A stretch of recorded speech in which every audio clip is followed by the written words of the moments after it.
Boa tarde a todos os amigos da fraternidade. Estamos hoje aqui num dia de reunião e um dia muito especial da fraternidade.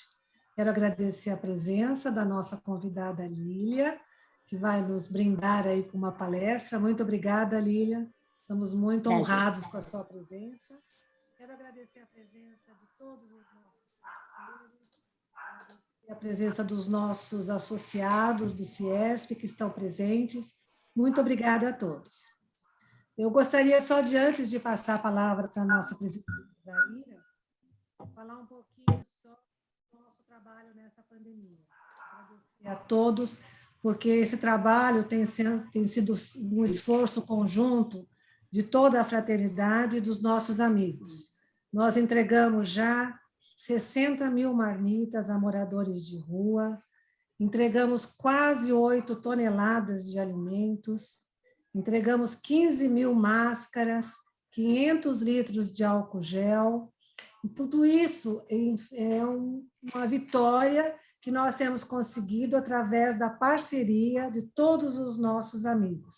Então, eu agradeço muito, porque sem vocês não seria possível. Então, essa parceria dos nossos conselheiros do CIESP, dos amigos da fraternidade, do Rotary, que nos ajuda, da Virada Feminina, que também está junto com a gente, o Instituto Era Artemisul, todos vocês que nos doam cestas básicas, que nos ajudam, muito obrigada. Obrigada a todos. E eu vou passar a palavra agora. Está me lembrando aqui a Zaira do SESI. O SESI é nosso parceirão. Obrigada mesmo, de verdade, o Senai, Heroíno, a Sílvia, obrigada a todos. Sem vocês não seria possível tudo que nós fazemos. Nós recebemos esse ano, viu, nossa convidada Lília, 3 consultórios odontológicos doados pelo SESI, que nós estamos montando e que vão trabalhar para poder ajudar nossos assistidos e as pessoas das comunidades. Então, muito obrigada a todos. Eu tenho sempre que me lembrar que a gente recebe tanta coisa, né? Que na hora, assim, não, é muita coisa mesmo. Mas muito obrigada, e vou passar a palavra para a doutora Zaira, que é a nossa presidente da fraternidade. Boa tarde a todos que estão conosco agora. Nós temos hoje a honra de entregar, em nome de todas as mulheres, que por causa da pandemia a gente não está podendo ter o prêmio presencial, então a gente vai entregar para a Lília Schwartz, a Moritz, para mim, Moritz, né? Lília Moritz Schwartz, o prêmio Excelência Mulher. Eu vou ler o currículo dela e em seguida a gente faz a entrega virtual do prêmio. A Lília Moritz Schwartz é professor sênior do Departamento de Antropologia da USP e Global Scholar até 2018, e atualmente Visit Professor em Princeton. Publicou vários livros, como Retrato em Branco e Negro, em 1987, Espetáculo das Raças, 1993, As Barbas do Imperador, 1998, A Longa Viagem da Biblioteca dos Reis, em 2002, O Sol do Brasil, em 2008, Brasil, uma biografia, com Heloísa Starling, 2015. Um enigma chamado Brasil, com André Botelho. Dicionário da Escravidão e da Liberdade, com Flávio Gomes, em 2018. Lima Barreto, Triste Visionário, em 2018. Sobre o autoritarismo no Brasil, 2019. Recebeu vários prêmios literários, como o Jabuti, 7 vezes. O prêmio APCA, 3 vezes, o prêmio Biblioteca Nacional e o prêmio ANPOX de livro do ano 2019.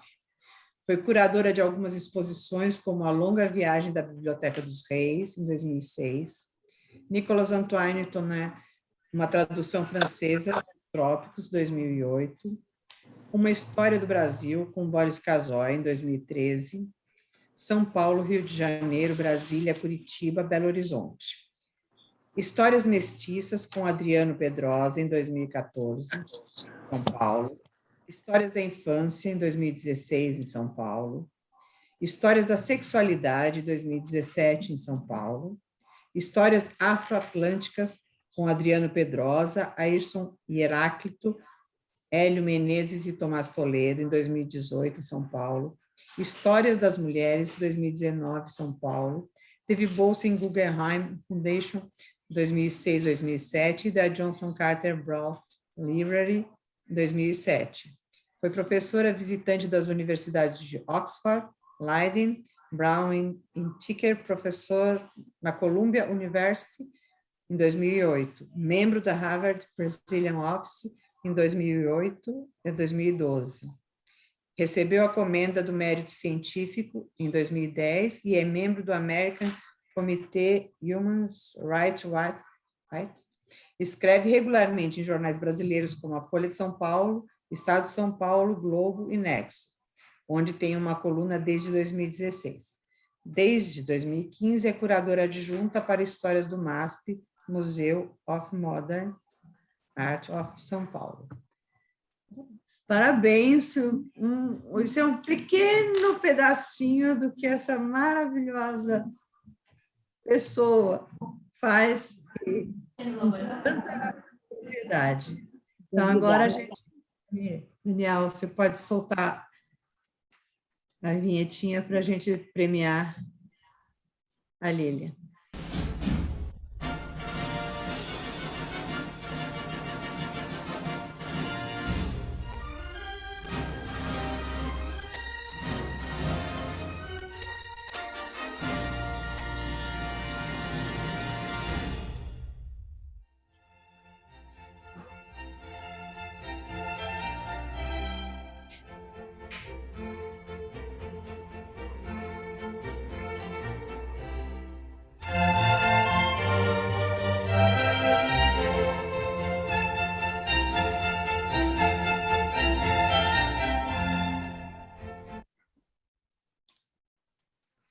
Parabéns. Muito obrigada. E agora, quando a gente voltar, agora foi entrega virtual, e quando voltarmos presencial, aí a gente te entrega a estatueta em mãos. Muito obrigada. Aí agora a palavra é sua. Olá, muito boa tarde a todas, a todos. É uma alegria estar aqui. Muito obrigada por esse prêmio, que me emociona muito. A Zaira é minha amiga de ginásio, não é? Não nos encontrávamos há um bom tempo. Mencionando a Zaira, eu gostaria de agradecer a todos, a todas por mais uma vez, por essa comenda, né? Por essa espécie de resultado, né? Não é de um trabalho de muito tempo. Eu combinei com a Zaira que falaria com vocês um pouquinho sobre esse tema que nós chamamos pomposamente, né? Invisibilidades e visibilidades das mulheres. Nós não somos em muitos ou muitas, então temos um chat aqui do lado, então se vocês quiserem fazer perguntas, se vocês quiserem se manifestar, será um prazer. Fazer aqui uma viagem com vocês no tempo, não sei se vocês têm cintos de segurança instalados nas suas cadeiras, nós vamos correr um pouquinho no tempo e espero que vocês gostem, tá bom? Eu vou compartilhar minha tela aqui para a gente começar a conversar.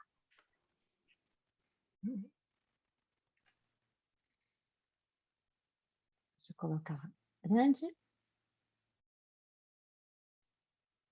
Vocês estão vendo? Sim, sim. Então, tá bom. Nós pensamos, aí eu, que nada melhor do que falarmos, né, nessa instituição, na fraternidade, né, que começou com as mulheres, depois eu posso ver ganhou o auxílio de vários homens, o que eu considero muito importante. Nós resolvemos falar um pouco desse tema tão amplo, né, e tão necessário na agenda brasileira. Eu costumo dizer que ver é uma capacidade biológica. Quase todos nós, infelizmente nem todos nós, mas quase todos nós podemos ver. No entanto, enxergar já é uma espécie de escolha cultural. Muitas vezes nós resolvemos ou não resolvemos enxergar. E a história das mulheres é um pouco uma história de invisibilidades no Brasil. Eu vou falar muito da área em que eu me localizo, que é a história, a antropologia e a história da arte, e analisar com vocês algumas imagens para a gente conversar um pouquinho sobre essa política de invisibilidade e de visibilidade das mulheres. Eu parto do princípio, que é um princípio onde eu me movo, que a história do Brasil é ainda uma história muito colonial, ou seja, muito vinculada aos feitos coloniais, né? Nós sabemos que quando, por exemplo, os portugueses chegaram ao Brasil, o território era densamente povoado, tinha uma população semelhante à população da Península Ibérica no mesmo contexto, e mesmo assim a gente usa esse termo descoberta. Como diz o poeta paulista, né, Oswald de Andrade, quando os portugueses descobriram o Brasil, os brasileiros já haviam descoberto a felicidade. Então, essa já é uma primeira invisibilidade, né? Como nós falamos sem maiores pejas da ideia de descobrimos, né? E partimos do suposto que não havia ninguém, quando essa era, sim, uma terra densamente povoada. A nossa história também é muito europeia e muito branca. Eu contava para a Zaire e para a Roseli que eu abro amanhã uma exposição na Pinacoteca do Estado de São Paulo, estão todos convidados, é preciso ligar antes, né, porque por conta das nossas políticas de isolamento, mas é uma exposição vinculada ao último livro que eu publiquei, que se chama Enciclopédia Negra. Nesse livro nós contamos, o Flávio Gomes, o Jaime Laureano e eu, a história de 550 protagonistas, homens, mulheres, população LGBTQI+. Nós vamos desde o século XVI até o século XXI. O único critério nessa enciclopédia é que as pessoas já devem ter morrido. Mas, nesse momento em que nós vivemos, eu sempre digo que é preciso honrar os mortos para conseguirmos ir em frente com a nossa vida, para, de alguma maneira, honrar a vida também. E essa enciclopédia, nós na verdade, não contratamos, tivemos como parceiro 36 artistas negros e negras para fazer justamente retratos de pessoas negras, negros e negras também, para usar o gênero neutro, como se costuma usar agora. Todos esses artistas doaram as suas obras para a Pinacoteca. Então, amanhã nós abrimos uma exposição com mais de 110 obras, vocês vão ver algumas. E o que é importante? A nossa Pinacoteca, que é um museu que nos honra tanto, infelizmente tem uma pinacoteca muito branca e europeia. Então, amanhã a Pinacoteca recebe oficialmente a maior doação coletiva que eles já fizeram jus. E o que é mais bonito? É uma coleção doada por artistas negros de retratos de pessoas negras, porque são muito poucos os nossos retratos, são muito poucos os nossos heróis e protagonistas negros. Não que não tenham existido, a gente comprova nesse livro que existiram, mas eles desapareceram, foram tornados invisíveis. E se eu falei que a nossa história oficial é muito colonial, muito europeia, sendo assim branca, ela é também muito masculina, não é? Nós sabemos que todos os nossos protagonistas são homens, né? Tem gente que levanta a mão e fala assim, mas e a princesa Isabel? Ah, sim, porque ela era filha de Dom Pedro II, certo? Ou seja, quando é uma mulher, ela sempre tem que ter um cabidezinho junto explicando. E quando é um homem, não. Eu, antropóloga e historiadora que sou, eu não acho que essas são questões naturais. São questões construídas historicamente, e é dessa construção histórica que eu quero conversar nessa tarde com vocês. Bom, vejam, essa é a primeira imagem que foi criada sobre a América. É uma imagem de 1580, do Theodore Degas, em cima de um desenho do Jan Verstraeten, que nenhum deles conheceu, pôs os pés na América. Portanto, como diz o historiador Sérgio Buarque de Holanda, essa era uma época que era muito melhor imaginar do que estar presente. Ou seja, não era nos dados enxergar, como eu vou tentar defender com vocês. Nessa imagem da América, eu peço que vocês leiam as imagens comigo, porque nós estamos muito acostumados a tomar imagens como ilustrações. A palavra ilustrar vem de dar um lustro, né? Em que sentido? A gente tem uma conclusão prévia e a gente coloca uma imagem só para ficar bonitinho. Eu não, eu quero trazer as imagens para frente dessa palestra. Vamos, então, ler essa imagem. Essa é uma imagem que vocês podem, como todas as imagens de época, dividir em dois. Dividam na metade. De um lado, do lado esquerdo, vocês veem um homem, o colonizador. Vejam que o colonizador, a gente fala o colonizador sempre, como se fosse natural, totalmente vestido, com um astrolábio na mão, não é? Todos os sinais de progresso, a caravela, progresso em religião, a cruz, a bandeira da nação, e ele contracena à direita com a América. Vejam que a América aparece como uma mulher desnuda. Reparem a paralelo entre com roupa e sem roupa, uma mulher que deita numa rede. Lembra do nosso hino, deitada eternamente em berço esplêndido? O suposto é esse, que os americanos estavam aguardando, morrendo de sono, né, até que a Europa viesse nos colonizar e tirar da nossa sonolência. Para confirmar a imagem, a América estende as mãos. E para confirmar mais ainda, vocês vejam que todo o lado direito é marcado por animais fantásticos e ao fundo, não sei se vocês conseguem ver aqui, uma cena de canibalismo. Hoje nós sabemos que não era canibalismo, não era uma necessidade biológica. E vocês vejam aqui que tem uma perna, não sei se vocês conseguem ver, uma perna sendo colocada no fogo. O canibalismo, na verdade, era uma antropofagia, eram rituais de troca entre as populações. Mas essa é uma imagem feita pelo colonizador europeu. E vejam a quantidade de visibilidades e de invisibilidades. O colono português é totalmente visível. Já a América fica muito invisível por trás do preconceito.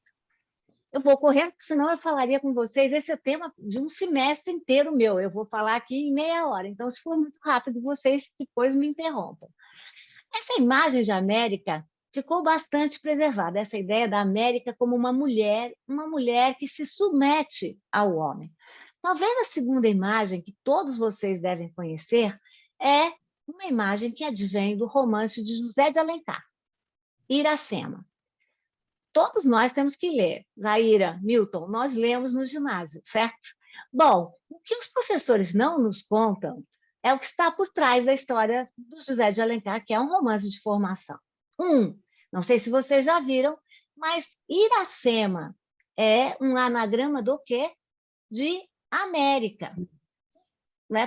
Pela expressão de dúvida intelectual da Zaira, eu já posso ver que ela não sabia disso. Não. Vejam que é, portanto, um romance de formação, que remete àquela imagem do século XVI, só que estamos em pleno século XIX. Se vocês lembram, Iracema, América, era a virgem dos lábios de mel, sempre desnuda, que se apaixona por um colonizador europeu. Eles têm um filho, Moacir, que quer dizer filho do sofrimento, e Iracema perde a sua vida voluntariamente para o quê? Para que a Europa persevere.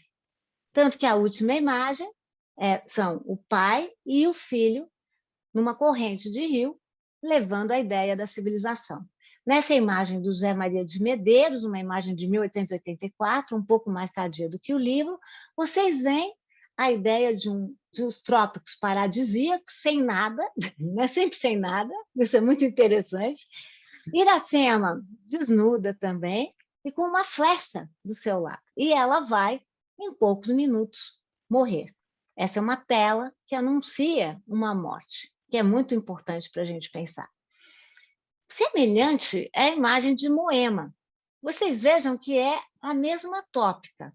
A tópica de América, dessa maneira aqui, que reverbera uma história europeia também, mas Moema é uma indígena. Dessa bela tela do Vitor Meirelles, vocês vejam como tudo roda, né? O cabelo de Moema, o corpo de Moema, até a mão de Moema, ela já está morta. Então, é de novo a ideia de que a América vai se sacrificar para que a civilização possa sobreviver. E é muito interessante a gente pensar simbolicamente no lugar da mulher, né? A América aparece como uma mulher fragilizada, uma mulher que não tem controle sobre o seu destino, e mais, uma mulher que se sacrifica fisicamente para que a Europa possa vingar e a civilização europeia possa perseverar. Mais uma vez, a gente tem aqui a projeção do imaginário europeu. Os trópicos sempre vazios de pessoas, por isso que eu comecei falando do descobrimento, a natureza grandiosa, mas com uma humanidade que vai perecer, uma humanidade que vai morrer. Vejam aqui o belo retrato da princesa Isabel, feito por Joaquim José Ensley Pacheco, talvez uma das nossas grandes protagonistas mulheres. A princesa Isabel aqui aparece com os trópicos na cabeça, é bem interessante, porque se eu analisasse muitas imagens com vocês, vocês veriam como essa é uma tópica, ela sempre aparece dessa maneira, e é muito interessante o papel que Princesa Isabel fará na nossa história. Até hoje nós falamos nessa política de visibilidade e invisibilidade, nesse caso em relação à população negra, que a Princesa Isabel nos deu a liberdade. Ora, eu pergunto para vocês, alguém pode dar o que é direito de todos? E qual a história que nós não contamos? A história das populações negras, das populações forras, das populações livres e libertas, que junto com Princesa Isabel também construíram essa nação chamada Brasil. Bom, vamos à frente aqui nessa nossa... Vamos, pronto. Ops. Uma das poucas imagens, um dos poucos retratos que nós temos de mulheres negras individualizadas é esse retrato chamado A Baiana, que pertence ao Instituto Geográfico Histórico do Brasil, mas que está incomodado na Pinacoteca do Estado de São Paulo. Vejam novamente as políticas de ver e enxergar. Nós sabemos que se trata de uma mulher ricamente vestida, sabemos que essa tela é do século XIX, e é muito interessante como o artista ou a artista misturam uma série de adornos da civilização europeia e da civilização africana. Isso sempre me impressiona muito, como é uma mulher muito bonita, com luvas europeias, com braceletes europeias, mas que traz aqui colares, como se chamava da época, colares de nação. Ela é uma negra mina. O que são as negras minas? São mulheres negras que enriqueceram nas verdadeiras cidades negras que existiam no século XIX no Brasil, não só São Paulo e Rio de Janeiro, como São Luís do Maranhão, Pelotas, Salvador, Porto Alegre, enfim, ela devia fazer parte dessas elites de mulheres negras que enriqueceram, compraram a sua liberdade e depois compraram a liberdade dos seus pais e dos seus filhos. Ora, o que a gente procurou fazer nesse livro e nessa enciclopédia, nessa exposição que nós abrimos hoje? Nós procuramos contar histórias de pessoas negras que nunca fizeram parte da nossa história oficial, mulheres, sobretudo, e que agora vão ter um lugar na nossa imaginação. Porque o projeto é, como a gente sempre diz, descolonizar o nosso imaginário. Rosa ou Freire, na Bahia, foi uma negra mina, como eu mostrei aquela negra anteriormente, que não queria ter o seu filho como cativo. Nós não sabemos exatamente a data, sabemos que ela viveu na segunda metade do século XIX em Salvador. Ela viajou até sair do país para ter... Não, desculpa, o caso da Rosa é diferente. Ela saiu da propriedade do seu senhor, se escondeu durante 3 meses para que o seu filho nascesse livre. Ela dizia que não concebia a ideia de ter um filho que fosse escravizado. Jaqueline Romeu, Ana de Jesus, né? Jaqueline Romeu é a artista, Ana de Jesus é a biografada. Ana de Jesus foi uma dessas inúmeras mulheres que na época das Minas Gerais coloniais enriqueceram e desfilavam pelas ruas, mostrando a sua riqueza. Ana de Jesus foi presa pela Inquisição e mandada para o degredo por se vestir ricamente numa cidade como Ouro Preto. Aqui é a Jandira. A Jandira tomou parte de uma companhia negra do início do século XIX, que nós pouco conhecemos, desculpa, no início do século XX, nós pouco conhecemos por quê? Porque uma companhia negra só poderia fazer sucesso na Europa. Resultado, Jandira é até hoje referida na França, eu estive lá e perguntando sobre ela, os documentos estão lá, e pouco sabemos dela aqui no Brasil. Um outro caso, Ambrosina, feita por Renata Felinto. Ambrosina vivia em Limeira, tinha um filho chamado Benedito, e foi tirada da sua família para cuidar de outro Benedito do seu senhor.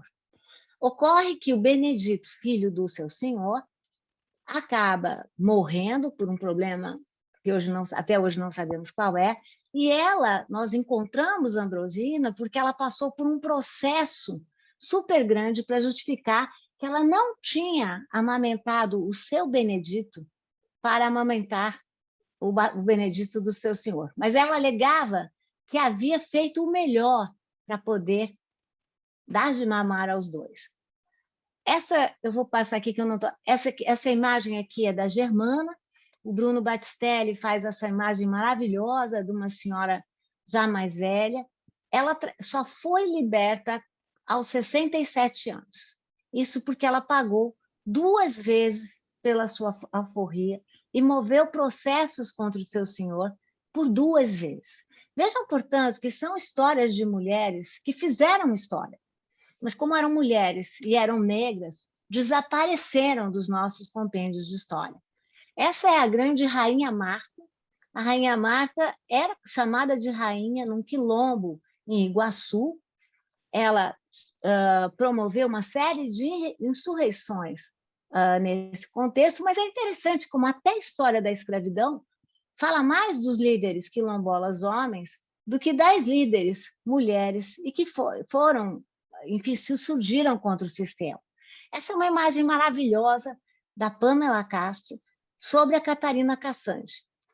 Catarina Cassange morava também no Rio de Janeiro, era uma escrava doméstica, e a Pamela Castro, a artista, desenha a Catarina grávida para ter seu filho, porque o que fez Catarina? Ela fugiu e mudou o seu nome inúmeras vezes. Essa era uma técnica conhecida para não ser pega pelos seus senhores. De novo, eu preciso dizer que o rumo para a liberdade no Brasil era um rumo muito difícil. A Yaya do Ouro, outra personagem fenomenal, em Pernambuco, que nós não ligamos muito à ideia do ouro, de novo, uma senhora negra que enriqueceu, teve seus escravos, porque o mundo da escravidão era um mundo complexo, e vivia soberbamente em Recife. Rosa Cebola, que vendia cebolas e foi uma verdadeira empresária. Eu acho que vocês a convidariam para tomar parte aí no CS. Ela era uma empresária, vendia cebolas que valiam muito nessa época e morreu absolutamente enriquecida. Sabina da Cruz vivia na Bahia, ela era uma vendedora mina, como vocês podem ver, ela vendia comidas nas ruas de Salvador, e era uma espécie de leva e traz de notícias entre negros que eram insurretos e entre negros que viviam na cidade. Rosa Fronteiras viveu no sul do país, ela tinha 4 filhos e mais um de colo, isso é o que dizia o documento. Como no Uruguai não haviam escravos, Rosa Fronteiras primeiro avisou seu senhor que queria a liberdade. Como seu senhor não quis lhe dar a liberdade, ela cruzou a fronteira rumo ao Uruguai. A gente diz que Rosa Fronteiras cruzou justamente as fronteiras da liberdade. Aqui a capa do livro é a Afra Joaquina Vieira Muniz.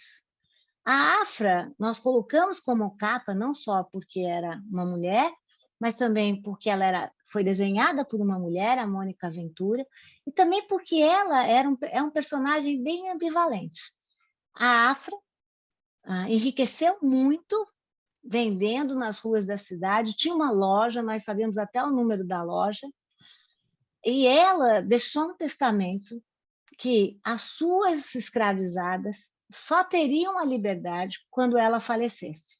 Então, não é também preciso que a gente transforme qualquer personagem em heroína, né? Basta que nós demos a ela a visibilidade.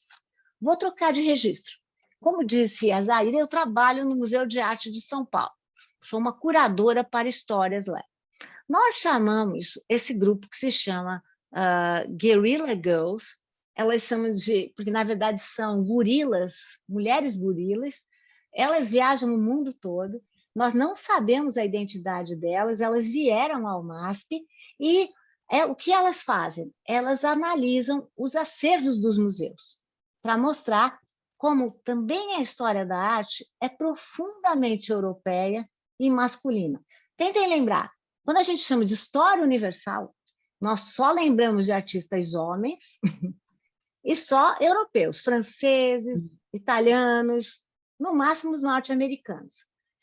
Essa história esconde, portanto, uma série de artistas mulheres que tinham ateliês, que tinham agências próprias. As Guerrilla Girls tiveram no MASP, foi em 2017, e avaliaram o nosso acervo. E eles disseram que no segundo andar do MASP, portanto, na exposição permanente, na Pinacoteca do MASP, só 6% dos artistas são mulheres. No entanto, 60% das telas com pessoas nuas são mulheres.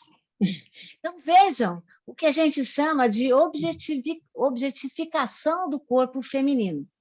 Aqui são os dados de 2017 do acervo do MASP, são 1.709 autores, 1.231 artistas do gênero masculino, 298 do gênero feminino e 108 sem informação. Vejam que isso que eu estou marcando como uma desigualdade de gênero e sexo vai aparecer em todos os setores da nossa sociedade. Não sei se vocês sabem, mas em 2018 nós elegemos uma bancada feminina menor do que as bancadas anteriores. E se nós partirmos do suposto que as mulheres, em termos numéricos, são maioria na população brasileira, nós estamos vergonhosamente subnotificadas. Bom, vamos ver alguns quadros. Ainda tem um tempinho, não tem, gente? Sim, sim. Uma delícia. Então, tá bom. Tá muito bom. Então, vamos. Vejamos alguns quadros. Essa é uma artista chamada Abigail de Andrade. Nessa tela à esquerda, ela está sendo retratada pelo seu marido, o Ângelo Agostini, não, amante, o Ângelo Agostini, que era dono de um grande jornal no século XIX, a Revista Ilustrada. Interessante, como eles tinham essa relação chamada de espúria, ela, Abigail de Andrade, é que teve que fugir para a Europa quando teve uma filha. Já Ângelo Agostini continuou no Brasil como um artista muito conhecido. Aqui está a Abigail de Andrade, num belíssimo autorretrato, em que ela faz questão de se retratar como? Como uma mulher intelectual, o que é muito raro. Tentem usar da memória para ver como as mulheres, em geral, são representadas. No lar, cozinhando, não como protagonistas, na verdade, como eu estou vendo que vocês aqui são. Aqui vocês vejam uma tela belíssima dela, de 1889, portanto, da data da proclamação da República, e ela faz essa tela absolutamente icônica, chamada A Hora do Pão. Né? A Hora do Pão é uma alegoria da distribuição e da igualdade necessária numa república. Né? E se faz retratar aqui no finalzinho da escadaria. É muito interessante como ela joga com esse espaço de invisibilidade e visibilidade. Essa é uma tela maravilhosa da Maria Emília de Campos. Quando nós montamos a exposição Histórias das mulheres e histórias feministas em 2019 no MASP, nós notamos uma característica comum. Toda vez que nós pedíamos uma tela, ela estava onde? Fechada no acervo dos museus. Ou seja, não só os museus têm menos mulheres, como, em geral, elas ficam nos acervos. Vejam que beleza essa tela da Maria Emília de Campos, que fica no Museu da República, no Rio de Janeiro, agora está em comodato no MASP, e estava guardada no acervo. Quando nós vimos, nós quase fomos para trás por conta da beleza dessa tela. Essa é uma tela de 1895, do tempo da República, e vocês veem aqui um soldado negro, né? Um soldado negro que traz essa estrela de 5 pontas aqui na sua mão direita, estrela que fala da sua vinculação às religiões de matriz afro-brasileira. Não me parece uma coincidência que a Maria Emília de Campos tenha feito um repasse entre a bolsa desse soldado do 1º Batalhão e essa mão direita absolutamente evidente e no centro da tela. Belíssima tela da Francisca Manuela Valadão, outra artista que ficava no acervo de uma coleção privada. E que eles disseram para nós que emprestavam com a maior alegria, porque a tela não saía do acervo há muito tempo. Não pode ser uma coincidência, gente. Quando a gente vê uma coisa assim, que você fala, que coincidência. Quando você vê acontecer 2 vezes, você fala, muita coincidência. Quando você vê 3, você fala, aí tem coisa, não é verdade? Aí tem uma estrutura. Vejam que beleza essa tela da Francisca Manuela Valadão, uma tela de uma mulher que conhece o trabalho. Porque ela faz uma cena de mercado, distribuindo né, ou seja, as frutas, muita luz, né, muita força, alguns animais, né? É bem exótica a tela. E ao fundo, o que ela coloca?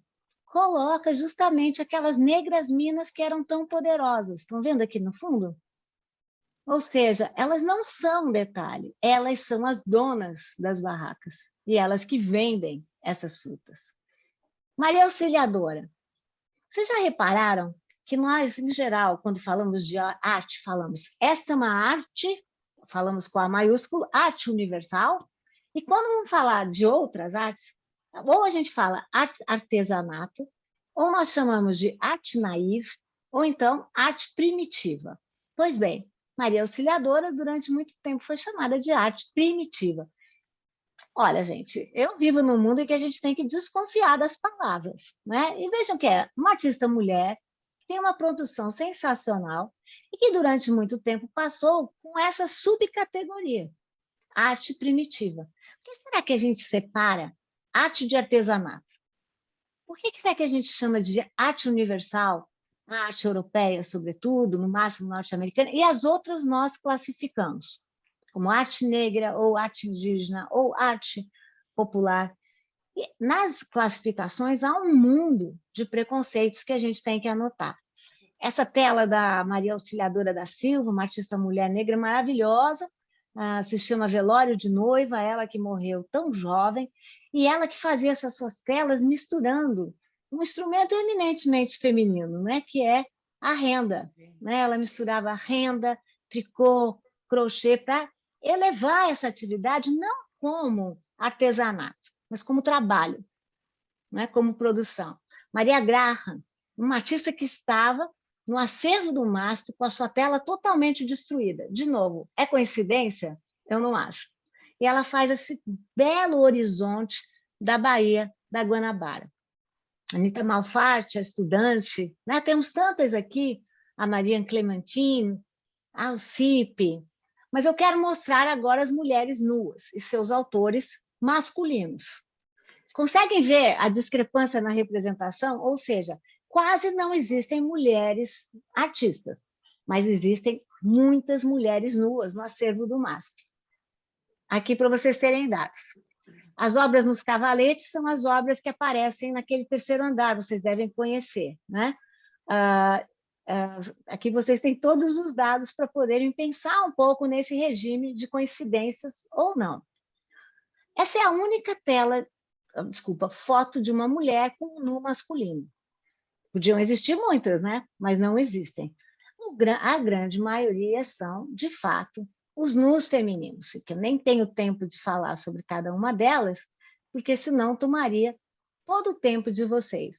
Mas vejam que na discrepância e na reiteração há um argumento, né? Ou seja, qual o lugar que se dá às mulheres, já que estamos falando de visibilidade e invisibilidade, nada melhor do que falar do mundo das artes, onde nós temos esse exercício direto da visibilidade e da invisibilidade. Vocês vejam essa tela tão iconográfica do José Vital Branco, que traz o artista lendo, absorto, como se ele não tivesse nenhum interesse, e a modelo que continua nua aqui, e totalmente exposta, né? Bom, eu vou aqui já correr mais para o nosso final, porque eu quero muito ouvir vocês, espero que consiga.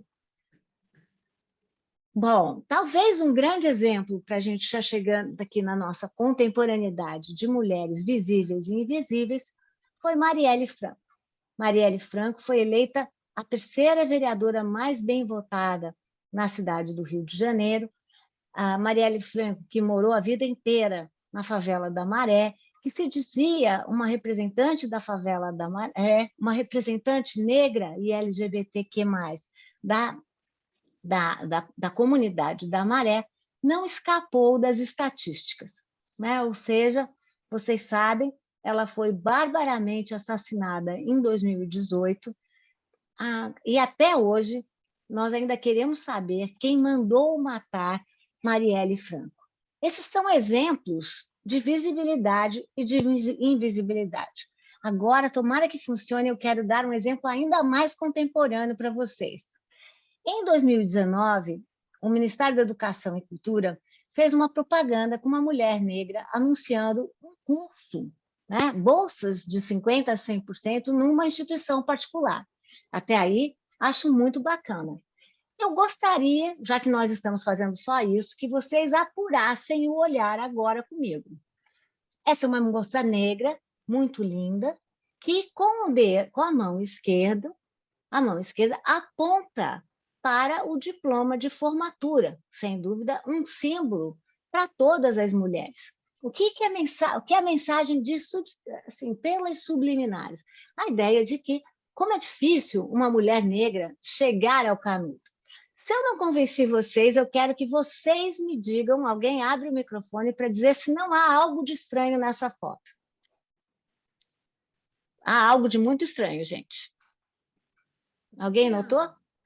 A mão direita Oi? dela, a mão que segura o canudo é branca.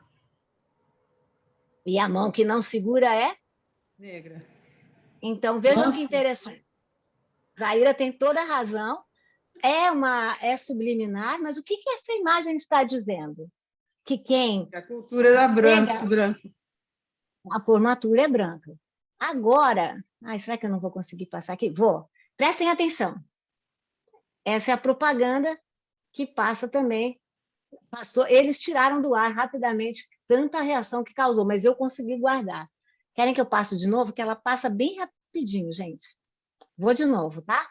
Prestem atenção, se vocês não concordaram com a Zaira, agora vocês vão concordar. Gente, perdão. E não foi combinado, hein? Não.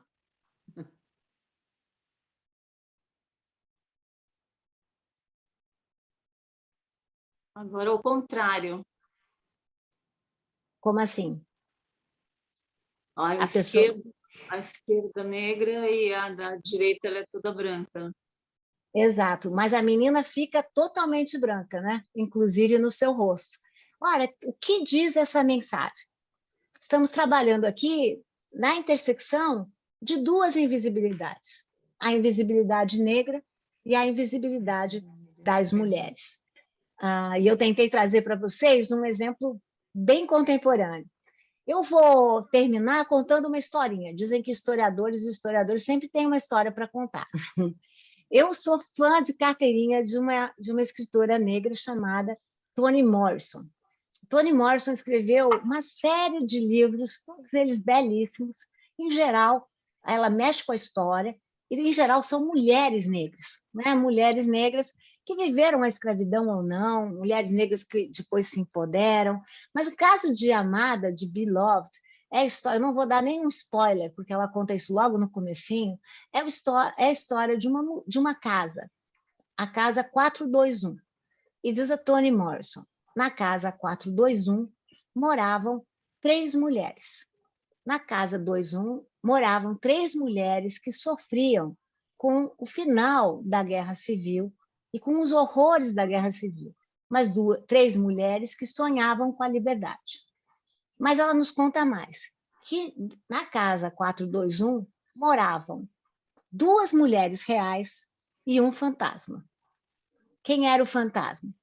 Era a filha dessa mãe que teria preferido que o seu bebê não nascesse em cativeiro. A mulher que Toni Morrison cria é idêntica à Catarina Cassange, que eu acabei de mostrar para vocês. Mulheres heróicas que lutaram pela liberdade, tomaram atitudes últimas, ou seja, até matar os seus filhos para que eles não fossem escravizados. Então, Toni Morrison diz o seguinte, na casa 421 viviam 3 mulheres, 2 mulheres reais e um fantasma. Mas conclui a Toni Morrison, só havia uma mulher real. A mulher real era o fantasma. Ou seja, eu tentei falar para vocês sobre fantasmas e realidades. Tentei falar para vocês sobre visibilidades e invisibilidades. O ano de 2022 será um ano muito forte, se nós pensarmos na história. Será o ano do centenário da Semana de Arte Moderna, e nós vamos ter que pensar que existiram outros modernismos, que não só o paulistano, e será o bicentenário da nossa independência. Vocês sabem, eu posso dar uma vez outra aula, como São Paulo sequestrou a independência com aquele famosa tela do Pedro Américo chamada Independência ou Morte, né? Nós tivemos várias independências e várias lutas pela independência. No Rio de Janeiro, em Salvador, em Recife, em Porto Alegre, no Maranhão, foi uma briga danada. Eu pergunto a vocês, né? Porque é sempre bom a gente deixar com uma pergunta, né? Ou seja, que independência nós vamos querer comemorar em 2022? Eu não proponho tirar ninguém. Eu acho que a nossa história é uma história muito europeia, mas eu proponho incluir muitas raças e incluir muitas mulheres, mulheres heroínas e protagonistas do cotidiano que fizeram essa história. Pronto, acaba aqui. Muito bom. Que orgulho ver aquela menininha que cruzava comigo no pátio do colégio, saber falar tantas coisas lindas. Imagina, Zaira, imagina. Posso fazer uma pergunta? Já que Por aqui no favor. vizinho, você está falando das mulheres, né, e da baixa representatividade das mulheres, na política, principalmente. Você, como historiadora, como que você vê essa coisa de mulher que não vota em mulher, né? Porque se nós somos um número maior de eleitoras, por que as mulheres não votam? Você acha que as mulheres se boicotam? Né? Uma pergunta que não é tanto de arte, porque eu sou apaixonada também por arte, mas como você falou um pouquinho de política, eu queria ouvir sua opinião. Então, a pergunta é excelente. Eu penso que a questão é mais complexa. Nós sabemos como é caro fazer uma campanha no Brasil. Nós sabemos também que existem uma série de projetos que visam fazer políticas de financiamento de campanhas proporcionais à população brasileira. A sua pergunta também podia ser assim, se a população negra, ou usando os termos do IBGE, a população preta e parda corresponde a 54,2% da nossa população. Então, a sua excelente questão também podia ser, então, por que não vencem mais candidatos negros? Ora, nós sabemos muito bem o que é a verba para campanhas, e como no Brasil as campanhas têm que ser projetos milionários. Por isso que eu tenho lutado firmemente pela proporcionalidade no financiamento de campanhas. Eu quero crer que se tivermos campanhas, se tivermos esse critério de proporcionalidade, nós teremos muito mais mulheres, indígenas e negros e quilombolas sendo eleitos para nossa vereança, para a Câmara e para o Senado. Enquanto não fizermos isso, essa ideia de igualdade e de liberdade, na verdade, é uma balela muito grande, né? Sim. Inclusive porque os homens, nas últimas campanhas, eu tive algumas amigas que se candidataram e realmente as verbas não chegam para elas. Não Né? chega. Ou elas são aquelas eleitoras laranjas, né? E as verbas acabam. Exatamente. Mas eu falo, por que as mulheres não brigam não votam, ainda que não tenha a verba, mas por que ela não vota numa outra mulher? Né? E os homens sempre estão na frente, sempre, sempre, não tem como. E eu fico invocada com isso, porque eu falo, não é possível que mulher não vote em mulher. Eu acho assim, Não, e é uma fala, questão Jair. histórica e cultural também, porque, por exemplo, a gente não sabe na história, isso é uma coisa ainda. A gente teve um tempo muito grande que o Brasil era liderado por uma mulher, porque o Martim Afonso de Souza, que era responsável por mandar no Brasil, ele deixou a mulher dele aqui mandando e foi para a Ásia, acho que era a Ásia, alguma coisa assim. Ásia. E quem ficou mandando no Brasil, e era com muito poder, são essas mulheres que você disse que eram empoderadas, mas eram invisíveis. Totalmente eram invisíveis. Mulheres. A mesma coisa. Mesmo do Dom Pedro I, só foi Dom Pedro I porque existia uma Leopoldina atrás dele, porque senão ele não existiria. Nem francês ele ia saber falar, para poder ler alguma coisa. Mas o que interessa é a gente pensar em representações. Então, eu sempre digo, quando a gente fala as mulheres são minorias, os negros são minorias, nós sabemos que são maiorias quantitativas, mas são minorias na representação. Esse é o excelente exemplo da Zaira, e é isso que também é a excelente questão sobre a eleição, né? Ou seja, continuamos sendo minorias na representação. Isso precisa mudar, não é? E é como diz o outro, só está nas suas mãos. E a gente tem que lutar. Está em nossas mãos, a gente tem que lutar por isso. Veja o trabalho lindo que vocês fazem. A cidadania, na minha opinião, é uma franquia da democracia. E a cidadania é de cada um. Então, se cada um lutar do seu lugar, nós vamos ter uma democracia muito mais qualificada, não é verdade? E veja como essa história é antiga. A gente volta sempre para falar da democracia aos gregos, não é? Se a gente pensar nos gregos, quem votava na Grécia? Quem não votava? Melhor. Os estrangeiros, os escravizados e as mulheres. Então, vocês vejam que já precisávamos qualificar a nossa democracia, os gregos já precisavam qualificar a democracia, quanto mais nós aqui, né? Por isso que a gente precisa lutar por ela, né? Me ocorreu uma coisa interessante, já que a mulher é que é a responsável pela preservação humana, será que não, culturalmente a invisibilidade não é uma proteção para a mulher é protegida para continuar a raça? Bom, se você pensar nos números de feminicídio no Brasil, eu diria que não. Né? Eu estou falando de feminicídio que são mortes, né, motivadas pelo fato da pessoa que vem a falecer ser uma mulher. Então, eu não... A gente até pode dizer, há quem diga que na época do Quilombo de Palmares as mulheres ficavam mais para trás, mas elas ficavam mais para trás, mas guerreavam também. Então, não me parece que essa seja uma explicação biológica. E eu não acredito em determinismo biológico e nem em determinismo histórico, Zaira. Eu acho que a gente precisa mudar, né, essa configuração. É muito importante que a gente... Não concordo com isso. Eu só pensei, será que por isso? Não sei. Uma coisa, doutora Zaira e Lília e Roseli, a gente conversando e ouvindo, né? Primeiro, assim, é um prazer de ter ouvido a tua palestra sobre invisibilidades e visibilidades das mulheres. Eu trabalho em direitos humanos no Centro de Cidadania da Mulher. A gente se dá muito, assim, recebe diariamente casos de mulheres, e casos reais, né?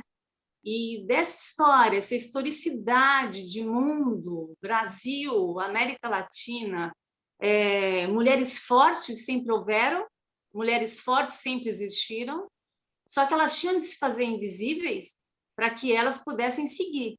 Há pouco tempo que a gente está tendo o direito dessa aparição da mulher. Se a gente vai ver a nível de Brasil, isso é alguma coisa muito agora, de há pouco tempo, né? Se a gente vai pegar uma história inteira nisso, né? Então, no Brasil, desde quando que a mulher pode votar? Desde quando que a mulher está podendo? Há pouco tempo a gente sabe que lá mesmo em Brasília não existia banheiro para mulher, né? No Planalto. Eram coisas absurdas. E agora, há pouco tempo, né?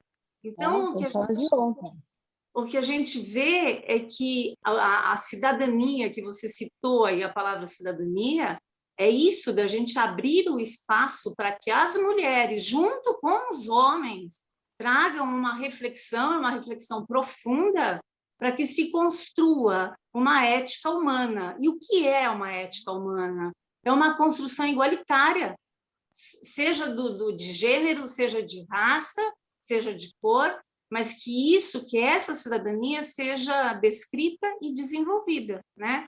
E eu acredito, assim, como jornalista, como educadora, como mãe de uma jornalista, como mãe de uma pessoa que fez mestrado em literatura, e eu tenho 2 filhas que moram na França, em Estrasburgo, então a gente se conversa muito como 3 mulheres que a gente percebe que mesmo fora ou dentro do Brasil, a gente percebe que as mulheres estão realmente avançando, mas não a tão largos passos como deveria ser.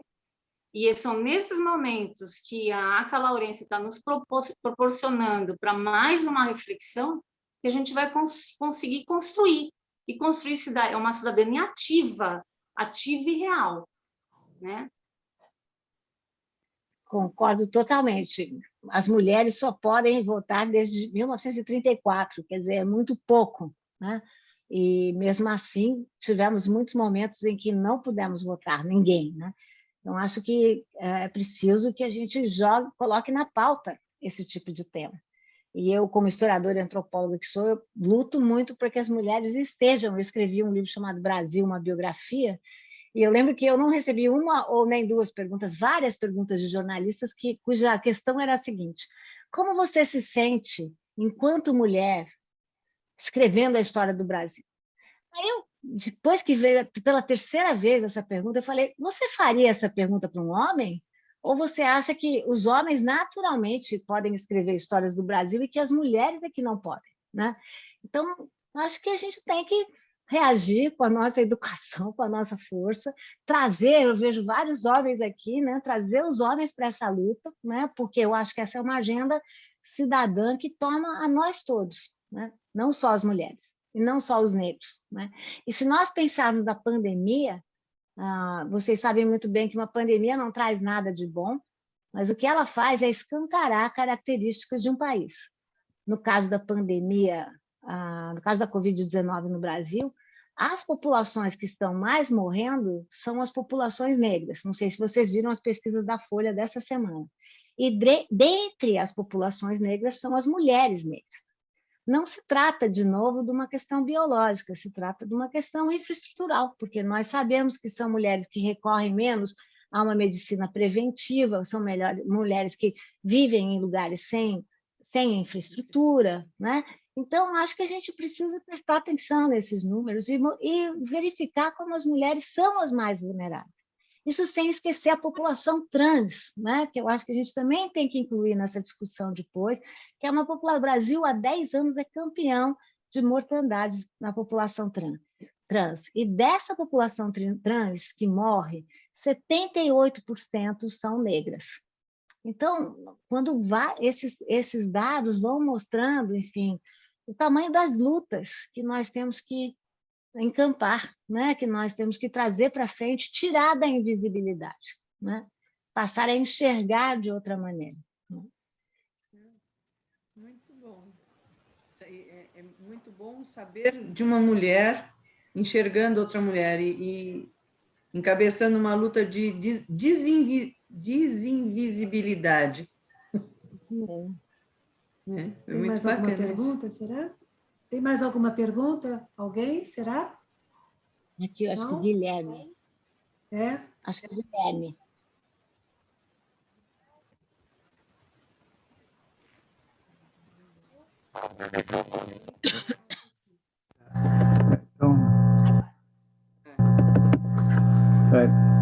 Então deixa. Está sem som?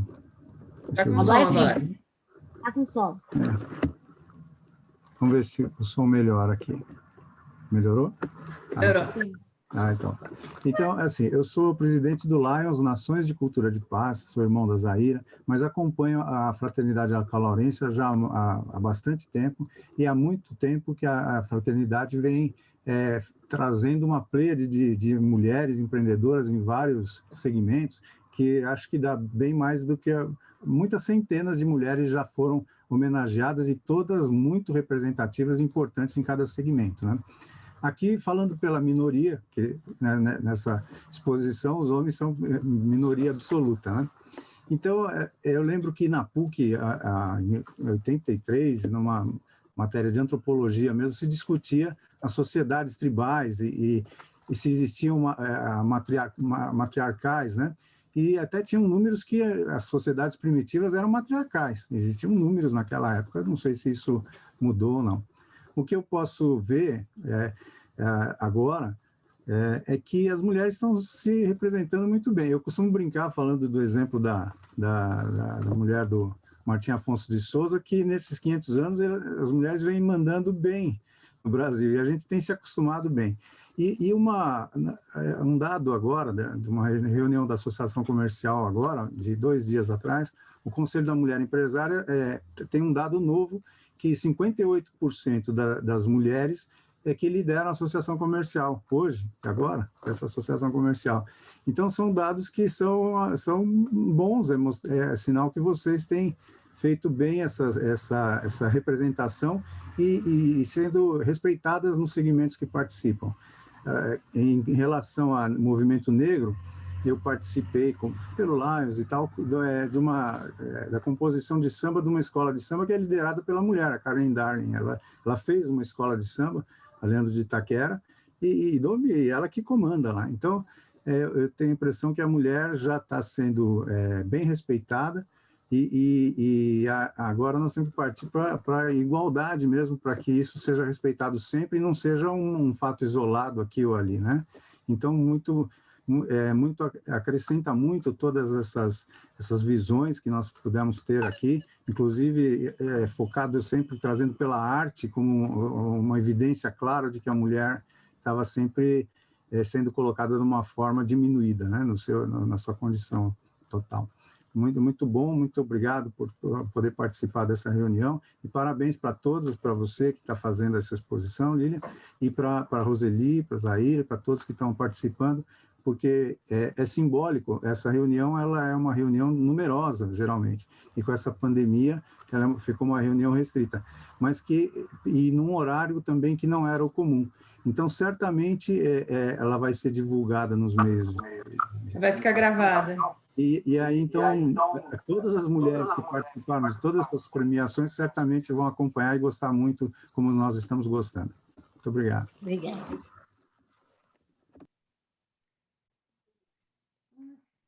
Pedir para Lília, muito obrigada.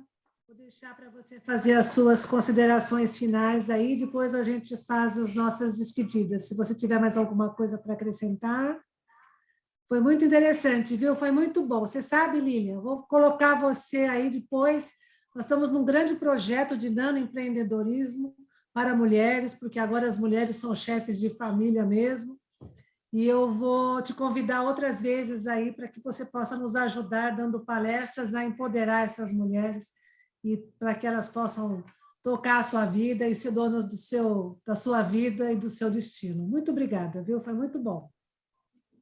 Imagina, eu só quero agradecer o convite, agradecer a oportunidade e chamar a atenção para que a gente está vivendo uma crise única no Brasil, né? Uma crise que é econômica, que é social, que é política, que é moral e que é também uma crise da saúde, né? Ontem, eu não posso deixar de mencionar a triste marca, né, de 400 mil mortes, e acho que eu queria só fazer uma referência a isso. Nós somos um país pouco acostumada a falar da doença, pouco acostumada a falar da morte, né? E como dizem os Yanomamis, se nós não soubermos falar da morte, tampouco saberemos falar da vida, né? Então, queria apenas deixar a minha homenagem àqueles que perderam entes queridos, né? Nesses 2 anos tão difíceis, né? 1 ano e meio, né? Já está quase. Já está quase em 2 meses. Então é isso, te agradeço mais uma vez. Eu acho que aí é o começo de uma grande parceria, onde a gente sempre vai precisar empoderar as mulheres cada vez mais. Eu quero agradecer a Zaira do convite, fiquei muito satisfeito e muito obrigado para a Lilian pela sua palestra magnífica, magnífica, parabéns. Obrigada. Obrigada. Tudo certo? Mais ninguém quer fazer nenhum comentário? Então, obrigada, Lilian. Obrigada, Super beijo gente. para você. E você agora faz parte do nosso acervo de mulheres homenageadas. Tá com o bom. Prêmio Excelência Mulher. Grande beijo. Obrigada. Beijo. Tchau.